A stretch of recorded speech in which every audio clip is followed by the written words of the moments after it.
tuyo. Pero, yo soy de Vermont. Vermont, ¿lo puedo poner por favor allá adelante? Ponga el termo. Muchas gracias. Listo.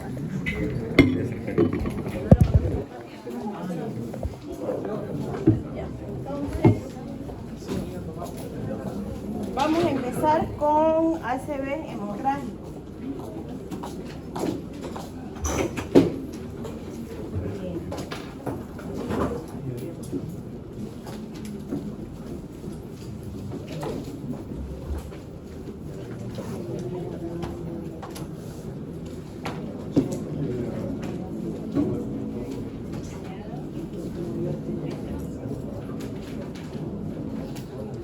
Para repasar un poco, porque lógicamente la sintomatología, los signos o secuelas que el paciente presente va a depender del sitio afectado en el lugar de la hemorragia, ¿no? Ahora, la hemorragia no solamente va a producir daño por la rotura del vaso en sí, sino también dependiendo de la cantidad de sangrado por compresión y por edema en la región donde existe el sangrado.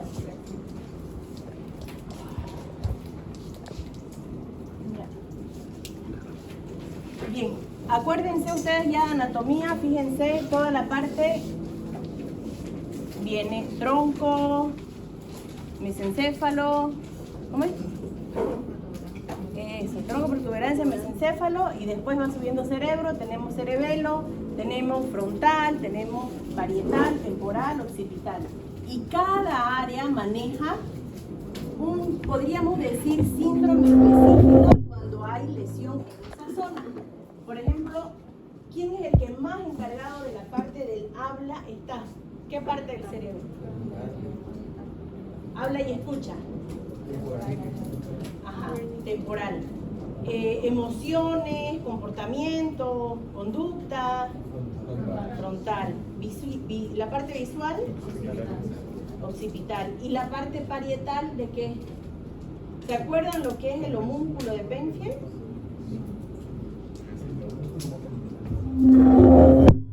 ¿Se acuerdan? Es un muñequito, ¿no?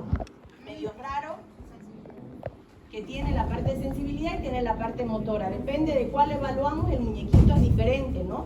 Porque en la parte sensitiva tiene la boca, la lengua, los dedos más grandes, porque es lo que más sensibilidad tiene, ¿no? Esta es la tarea que van a tener ustedes para mañana, que es el polígono de Willis, que de ahí es las arterias principales que entran al cerebro y de ahí, cómo se dividen, y ya lógicamente en las arterias más chiquititas que van a todo el resto del cerebro. Pero tenemos las principales, de donde van a hacer todo lo que es el polígono de Willis, y de ahí toda la parte de la irrigación anterior, lateral y posterior.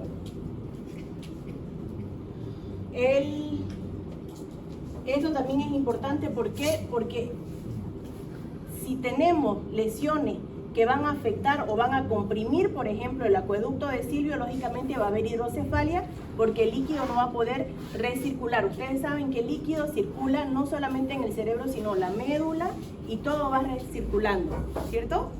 Entonces también es importante cuando, no solamente cuando hay hidrocefalia, sino cuando alguna hemorragia que haya en el parénquima invade a los ventrículos, es de peor pronóstico.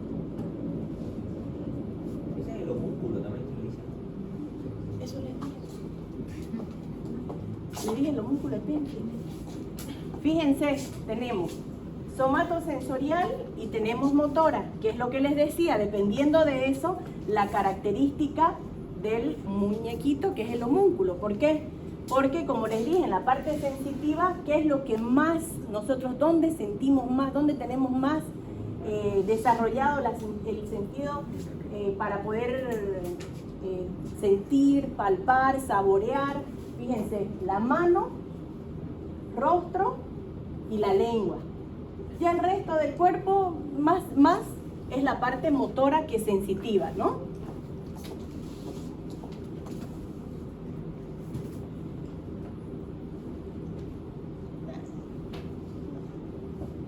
Eso es un poco más sobre ya la médula, la parte, ya, ahora sí.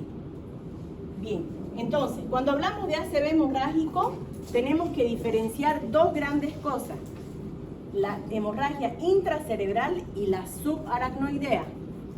Intracerebral, como su nombre lo dice, en el cerebro, en cualquier zona del cerebro. Y subaracnoidea, ¿dónde? ¿Dónde? En el espacio subaracnoideo, o sea que va a circular por donde va el líquido cefaloraquídeo, ¿no? Bien, la hemorragia intraparenquimatosa, como su nombre lo dice, está localizada en el tejido cerebral, originado por la ruptura no traumática de un vaso sanguíneo, que casi siempre es arterial. Es muy difícil que la vena, a no ser que haya una malformación arteriovenosa, haya hemorragia, pero generalmente es por aumento de la presión y por un vaso arterial, lo que lo hace más peligroso. ¿Por qué? Porque la arteria late, entonces cada vez va a estar saliendo más sangre. En cambio la vena, ustedes saben que no tiene esa capacidad, la rigidez tampoco de una arteria, y no late. ¿Bien? Ahora, como les decía, bueno, estas son las diferentes formas, fíjense. Normalmente el flujo debería seguir tranquilo, como en este lugar, si no tenemos ningún proceso obstructivo, como por ejemplo ateromas, que son las placas que se forman a nivel de la pared. ¿Y qué generan los ateromas? Después, cuando veamos la parte isquémica, lógicamente pueden generar un ACV isquémico, pero también pueden generar una hemorragia, en el sentido de que al haber resistencia para que pase la sangre, lógicamente la presión va a aumentar en los lugares donde no están las paredes engrosadas, y si hay debilidad de esa pared, ahí es donde se va a romper y va a producir el ACV hemorrágico, ¿no? Epidemiología: 10 a 30 de 100.000 pacientes. Factor edad, en su mayoría varones. 10 a 15% responsables son las enfermedades cardiovasculares agudas, y más que todo en los países asiáticos. La etiología, fíjense, la cantidad de enfermedades que pueden producir ACV hemorrágico.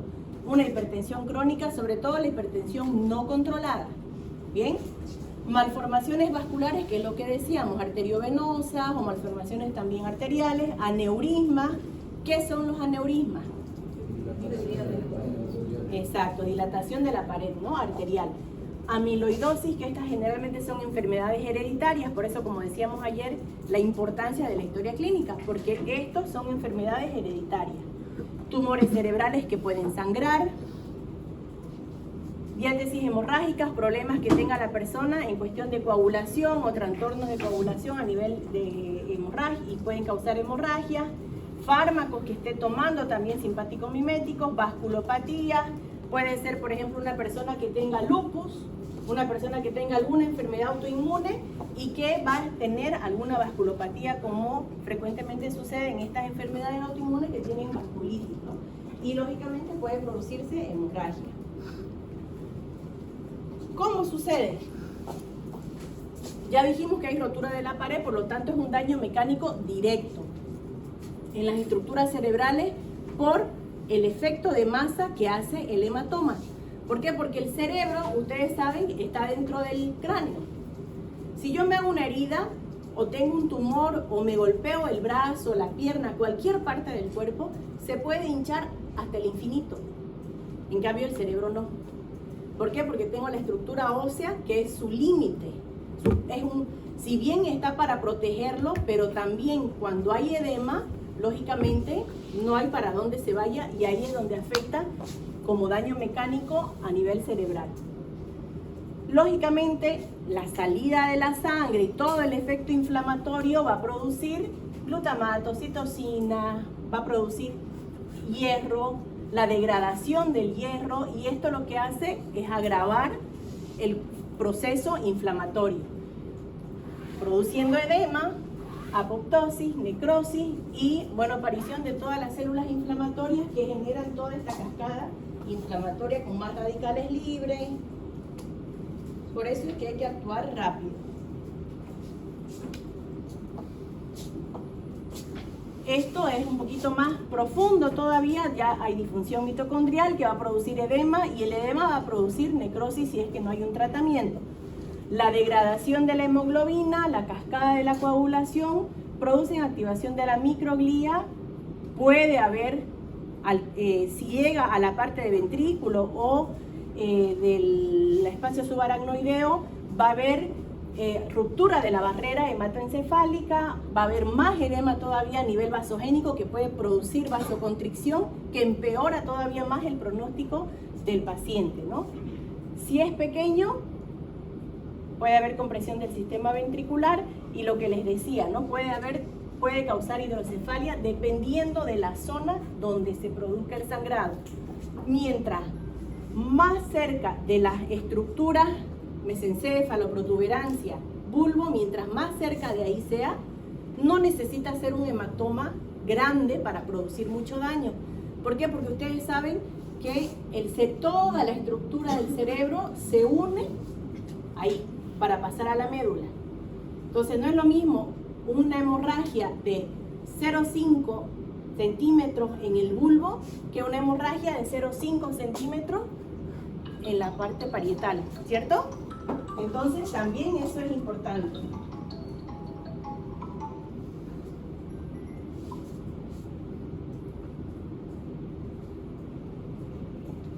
Bien.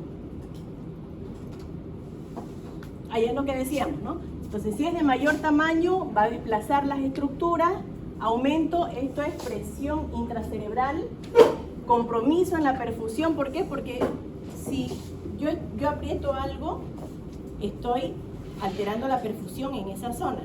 Entonces, como les decía, no solamente es el problema del sangrado, sino también el edema va a dañar todas las estructuras que están alrededor.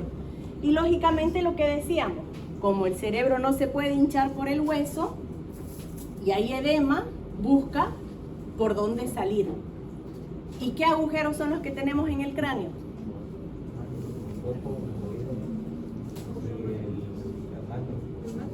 Exacto, entonces se hincha tanto, intenta salir, ahí hay herniación y lógicamente ahí está todo el control de la parte respiratoria y el paciente puede fallecer por herniación, ¿no? Entonces por eso es importante actuar rápido cuando existe un riesgo de edema. ¿Esto qué son? Exacto, los ventrículos dilatados, una hidrocefalia, ¿no? Entonces dijimos que la hipertensión endocraneana puede invadir el sistema ventricular y causar hidrocefalia. Bien. Puede ser brusco, pero cuando son por tratamiento anticoagulante, ya. El sangrado puede ser brusco en el sentido de, por ejemplo, si yo tengo un pico hipertensivo, me va a producir un sangrado como escape de esa presión, aumenta tanto, se rompe el vaso y al haber hemorragia puede que la presión baje. Y al bajar la presión, lógicamente, el sangrado va a parar. ¿Por qué? Porque ya, a ver, ¿cómo puedo explicarlo? Supongamos que yo tengo una manguera. Si yo aumento la presión,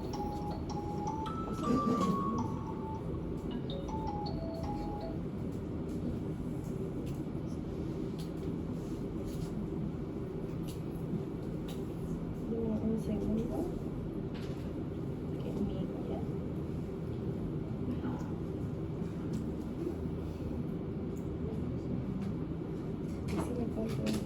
prepara un cuero ya.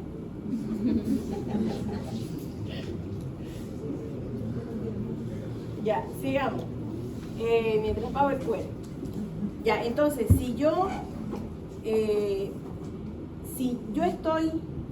aumento la presión en esa manguera, porque así son las arterias, son mangueras, aumento la presión. Si yo corto y se va un poco de agua por un lado, esa presión va a disminuir.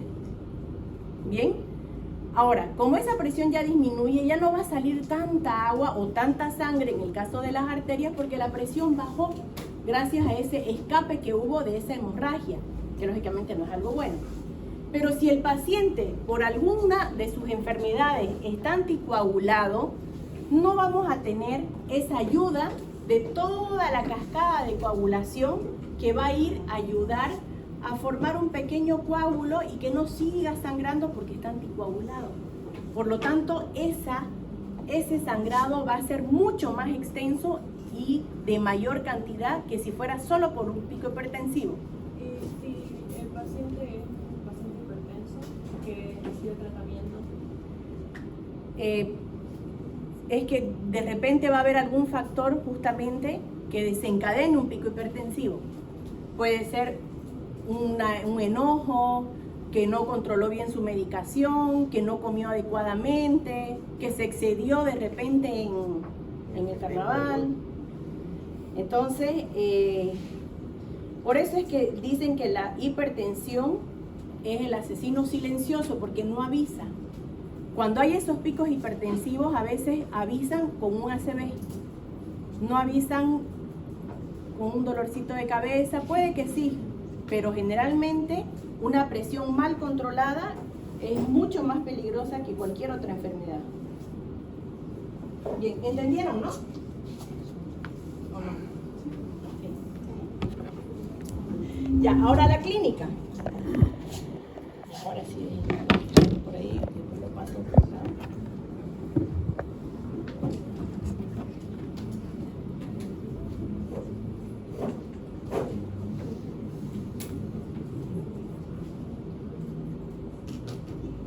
Bien, entonces,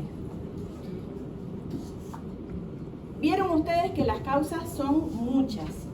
Lógicamente, dependiendo de las causas, también va a ser el cuadro clínico. Por ejemplo, dijimos que una de las causas era aneurisma. Entonces, lógicamente, el aneurisma no va a haber antecedente, va a ser de inicio brusco. Cuando se rompe un aneurisma, es de inicio brusco. Hay pérdida de la conciencia y aparición, y puede aparecer en horas de vigilia donde la persona esté de repente haciendo alguna actividad que haya requerido algún esfuerzo un poco más de lo habitual. Ustedes han visto que a veces hay jugadores deportistas que fallecen ya sea en el campo deportivo o en el gimnasio, donde sea. Generalmente esos son por aneurisma, porque uno no se hace de rutina un examen para ver si tiene aneurisma, no es algo que se hace. A no ser que exista alguna historia familiar, entonces ahí uno podría, digamos, pedir, pero si no, uno no pide. Entonces, lo mismo, los picos hipertensivos dijimos que pueden ser por algún mal control o algún enojo. Entonces, periodos de vigilia va a ser repentino, no fluctuación de síntomas o mejorías rápidas, porque más bien el paciente va a tener edema y por lo tanto puede llegar incluso a convulsionar en el momento. AIT es accidente isquémico transitorio, que lo vamos a ver después. Falta de historia y accidente, puede haber cefalea, vómitos por hipertensión endocraniana, que son vómitos explosivos. No empiezan con náuseas, como si fuese un problema de la barriga, ¿no? Sino que son más bien vómitos explosivos. Pérdida de la conciencia, pueden haber, como les dije, crisis epiléptica, signos meningios, sobre todo signos meningios cuando afecta el espacio subaracnoideo. ¿Bien? Porque, ¿cuáles son las meninges? ¿Ya? ¿Y cuál es la que está en contacto con el líquido cefalorraquídeo? La aracnoide, ¿no? Entonces, la sangre es irritante. Si hay sangre en el espacio subaracnoideo, lógicamente van a haber esos signos meningios. ¿Bien? Que después, cuando nos toque hablar de la parte de meninge, ahí vamos a distinguir entre la meningitis y una hemorragia. Y deterioro neurológico progresivo, si es que, como dijimos, el hematoma es grande, si hay mucho edema y si además persiste el sangrado. ¿Cómo vamos a hacer el diagnóstico?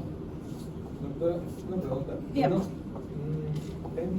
se ven los hemorrágicos también hemiparesias o la comisura labial para abajo? Sí. Dependiendo de la zona donde haya afectado en el cerebro. Puede haber hemiplegia, puede haber monoparesia, puede haber solamente afasia, va a depender en el cerebro dónde haya sido la hemorragia.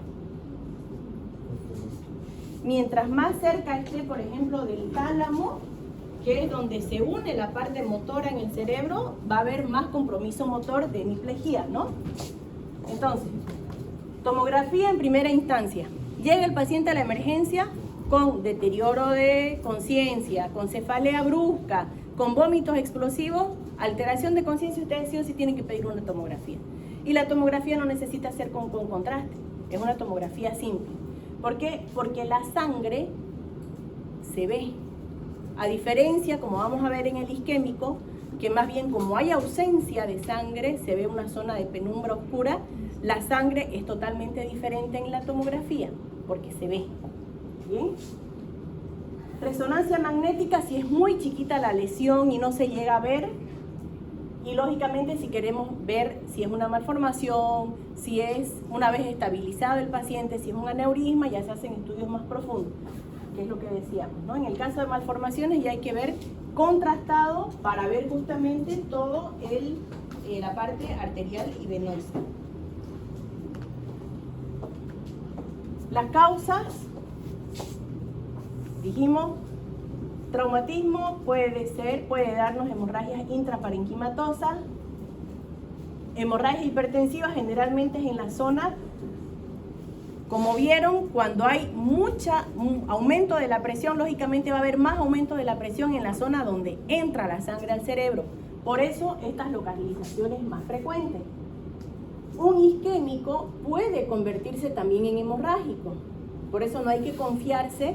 Si de repente ustedes tienen un paciente con un ACV isquémico y de un día al otro empeora o presenta convulsiones o más deterioro, hay que repetir la tomografía. ¿Por qué? Porque un infarto, una zona isquémica es una zona donde hay necrosis. Y si hay necrosis, también va a haber necrosis de los vasos. Y eso puede producir una hemorragia. Tumores pueden sangrar, ya dijimos coagulopatía, fármacos. Este cuadrito es del libro que es un poquito más detallado de las causas y cómo su comportamiento, ¿no? El pronóstico. El hemorrágico es más peligroso y de peor pronóstico que el isquémico. Bien. Mortalidad del 30-50% a los 30 días y 60% al primer año. O sea, no es que ya se fue de alta, listo, nada. Tiene que tener periódicamente sus controles, sobre todo si es hipertenso, si es diabético, si tiene enfermedades o comorbilidades, ¿no? El problema más grande es la discapacidad que genera, que no siempre uno llega a recuperarse. Hay personas que sí, por suerte recuperan el 100% toda la capacidad motora y sensitiva, pero la mayoría, 50%, queda con algún grado de discapacidad. ¿Y cuáles son los factores asociados a mayor mortalidad? Mientras más grave el deterioro de conciencia al momento de la presentación del cuadro, peor. El volumen del sangrado, el tamaño, ¿no? Expansión del volumen del hematoma, o sea, cuánto daño puede producir alrededor. Y la extensión del hematoma, ¿no? Si es que invade ventrículo, peor pronóstico. ¿Y cuál va a ser el tratamiento? Primero, ABC. ¿Ya avanzaron en traumatología? Ya, pero ya escucharon seguramente hablar del ABC. Ah, ¿verdad que es en emergencia, no es en traumatología? ¿Ya avanzaron en emergenciología? No, emergencia. Ah, están ya. Entonces, ¿qué era? A, aérea. B, ventilación. Y C, y existe la cuarta, que es la parte neurológica, ¿no? Ajá, exactamente. Entonces, primero siempre paciente, el ABC. Después ya se preocupan que si su papá era diabético, que si tuvo cáncer un familiar. Lo primero es estabilizar al paciente, general y sintomático. Luego, ver ya el nivel de conciencia, que es con la escala de Glasgow. Tratamiento de la hipertensión. Si el paciente llega a una presión altísima, hay que saber hasta dónde bajarla. ¿Por qué? Porque también si ustedes bajan bruscamente la presión, lógicamente van a bajar la perfusión del cerebro y pueden producir isquemia. ¿Bien? Si es diabético, tratar la hiperglucemia, administrar inhibidores de la bomba de protones, hidratarlo. Si viene con crisis epilépticas, lógicamente parar las crisis epilépticas. ¿Por qué? Porque eso es más daño al cerebro porque produce hipoxia. Cada convulsión es hipoxia. ¿Por qué parte del tratamiento Todo paciente que llega a un hospital está estresado, siempre. Entonces nosotros tenemos que asumir y proteger también la parte del estómago. Se va a tener gastritis, digamos. ¿Es por una úlcera por estrés? Ajá, puede producir. Si la causa es por trombolítico, ¿qué son trombolíticos?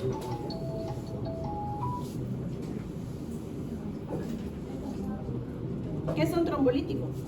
¿Qué significa lisis? Destrucción. ¿Y trombo? Trombo.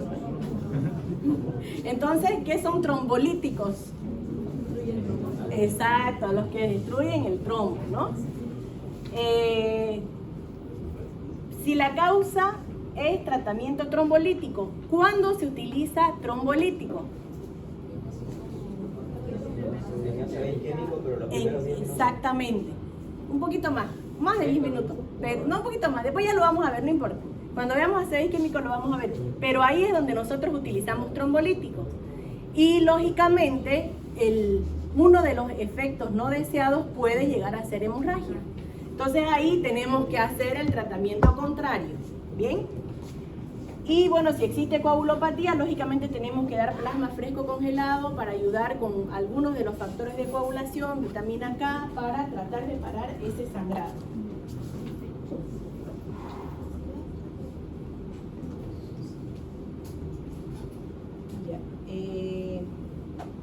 Siguiente. La hemorragia subaracnoidea.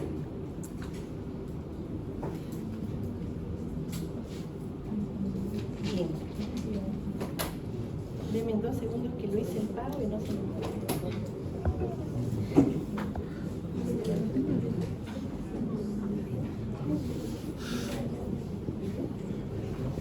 Oye, qué bonitas sus líneas, me gustan. No sé, bello. Me parecen increíbles. De verdad. Eso es bello.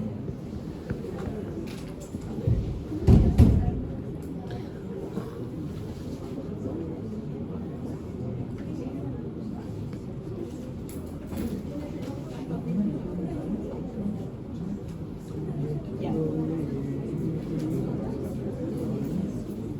Listo, sigamos.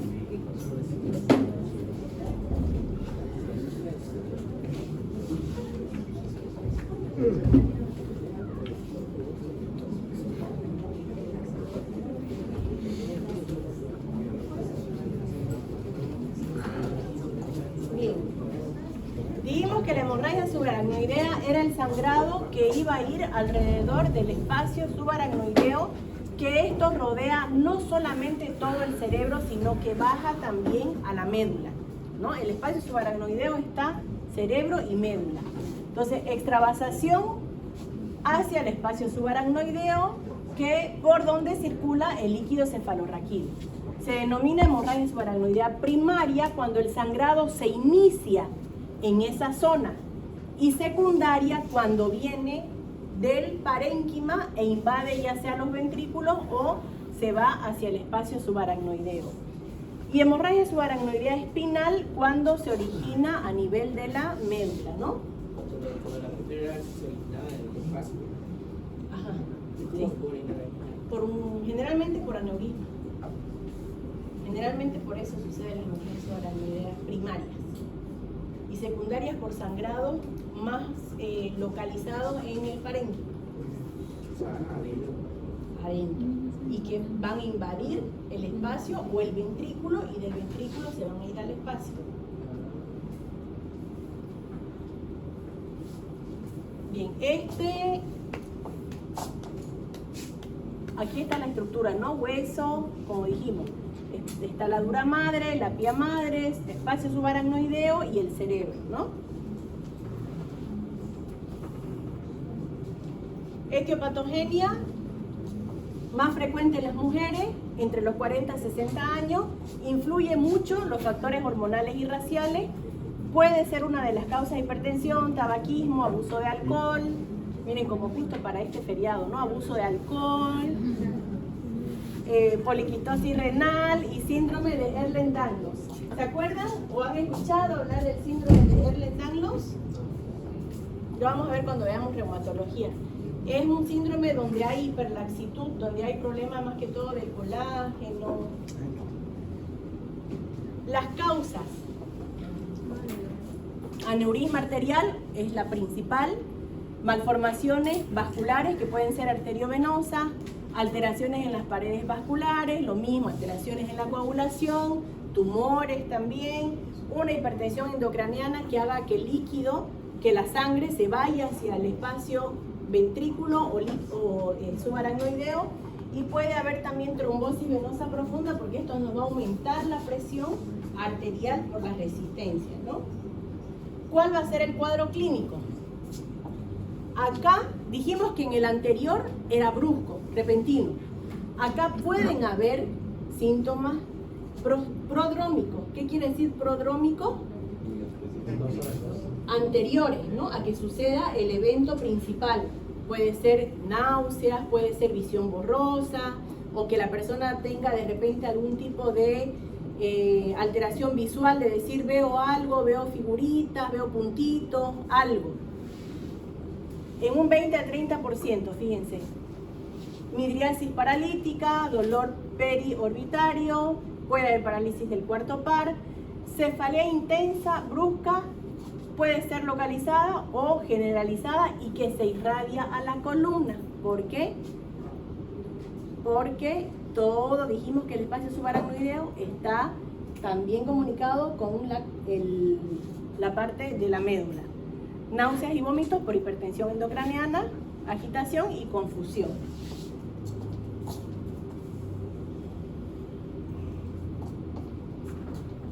Alteración del nivel de conciencia, puede haber también epilepsia, o sea, crisis convulsiva, síntomas neurológicos focalizados dependiendo qué zona esté más afectada, rigidez de nuca, por esto que les estoy diciendo de que la sangre es irritante y lógicamente al pasar por todo el acueducto de Silvio, al pasar por la médula, por el espacio subaracnoideo, puede producir rigidez de nuca que al examen físico nosotros ¿qué es lo que vamos a hacer? Vamos a flexionar el cuello y esta flexión del cuello cuando hay irritación de la parte meningia lo que va a hacer es automáticamente la persona va a flexionar las rodillas.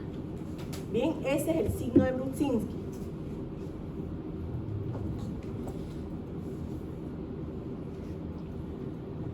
¿Cómo vamos a hacer el diagnóstico? Igual, por tomografía. Es un poco más difícil ver porque no tenemos un hematoma como tal, sino que vamos a ver como una especie, como si fuese una contrastada, pero en el espacio subaracnoideo, ¿ya? Después vamos a ver imágenes. Si la tomografía es negativa, porque no es fácil, y peor dependiendo de la calidad del pronóstico, vamos a hacer una punción lumbar. ¿Se acuerdan en qué nivel de la columna se hace la punción lumbar? ¿Cuál? Por debajo de L2, siempre, ¿no? L5 ya es muy bajo. L3. ¿Por qué? Exactamente, entonces tenemos más espacio y es menos riesgoso de dañar la médula, pues, ¿no? Porque está solamente ya la cola de caballo. Ahora, cuando hay contraindicaciones para hacer la punción lumbar, como por ejemplo, exactamente, hipertensión endocraniana, por el mismo factor que decíamos que si aumentamos la presión y le dejamos un agujerito, busca por dónde salir, exacto, el paciente ahí se puede herniar en ese momento y morir. Entonces, si hay hipertensión endocraniana, no hacemos punción lumbar. Ahora, ¿cómo vamos a saber si es hemorragia? Porque de repente al hacer la punción pinchamos un vasito y no es por una hemorragia como tal. Cuando uno hace la punción lumbar, saca 3 frasquitos de líquido, ahí va goteando. Si es porque pinchamos un vasito, el primer frasquito va a salir con sangre y los otros van a salir cada vez más claros. Pero si es porque hay sangre circulando en el espacio subaracnoideo, lógicamente los 3 van a salir con sangre, ¿no? ¿Qué es esto, no? La xantocromía, que es el color de la sangre en el líquido. Tomografía con angiografía si estamos sospechando de aneurisma, y Doppler transcraneal para ver también la parte circulatoria, ¿no? Si es que hay de repente escape en alguna de los vasos. Diagnóstico, fíjense, muy similar a al otro tipo de hemorragia. Y pronóstico, si es por aneurisma, lógicamente es de peor pronóstico. ¿Por qué? Porque mientras no se clipe, o sea, se cierre el aneurisma o se embolice, lo puede volver a sangrar.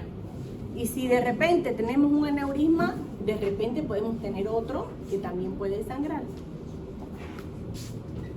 Es grave, elevada morbimortalidad, más del 40%, y lo mismo, resta calidad de vida y puede producir discapacidad, ¿no?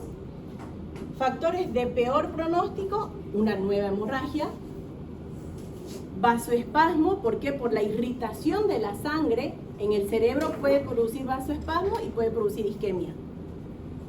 Hidrocefalia, convulsiones e hiponatremia son factores de peor pronóstico mientras el paciente está internado. ¿Y cuál va a ser nuestro tratamiento? Siempre, ABC, asegurar la vía aérea. Reposo absoluto, evitar esfuerzo, porque si no aumentamos la presión, aumenta el sangrado. Tenemos que mantener la isosmolaridad o normonatremia, porque dijimos que la hiponatremia es de peor pronóstico. Lo mismo, si el paciente es diabético, controlar la glucemia, controlar la temperatura. Si hay convulsiones, lógicamente tratarlas. Nimodipino para tratar de mantener una presión estable, lo mismo, esomeprazol. Medidas elásticas compresivas, esto para, si estamos diciendo que hay reposo absoluto, siempre todo paciente acostado tiene riesgo de producir trombosis venosa profunda. Entonces, todo paciente que no vamos a poder anticoagular porque está con un sangrado, entonces tenemos que ver otras medidas de prevenir la trombosis venosa profunda en un paciente que va a estar en reposo absoluto, que son las medidas compresivas, ¿no? Tratamiento curativo en caso de aneurisma, ya sea cerrarlo por vía quirúrgica, endovascular. El tratamiento del vasoespasmo incluye mantener la hipervolemia, por eso es importante mantener una presión arterial media estable. Y esto puede tratarse con angioplastía vasoluminal. Ahora ya con los métodos que hay endovasculares se puede colocar, así como en la parte cardíaca, colocar stent, lo mismo en la parte del cerebro. Y ahí termino. ¿Preguntas? ¿Dudas?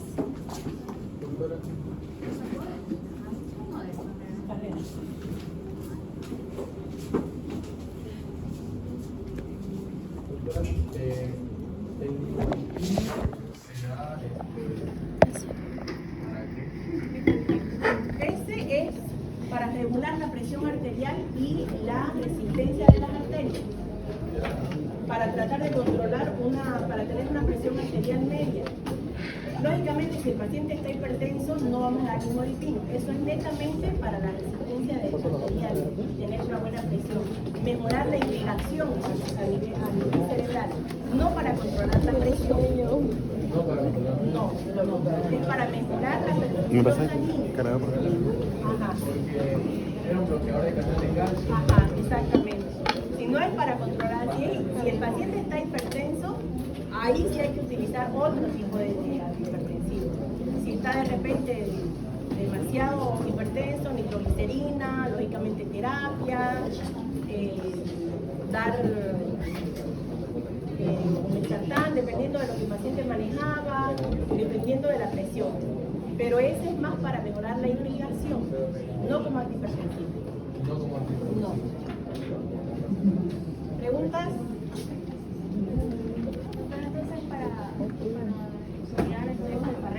Del que ustedes tengan, es lo mismo.